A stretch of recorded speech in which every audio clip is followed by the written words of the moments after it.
Good morning, it's Wayne DeWet and I want to just run through quickly how important it is to prepare yourself and obviously the surface that you're going to be applying MagScapes liners. The biggest point I need to make is how important it is to get that perfect finish. There are different levels of finish that are required for different liners. You will have in your pack a hanging guide.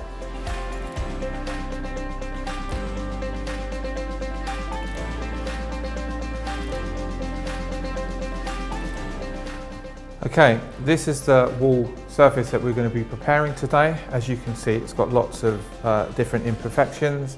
The order of process is simply spatch the wall down, so hold a wide angle blade flat on the wall and spatch.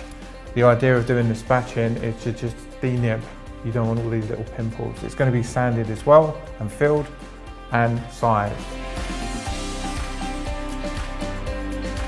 Once all of that is done, you're ready to put up the MagLiner.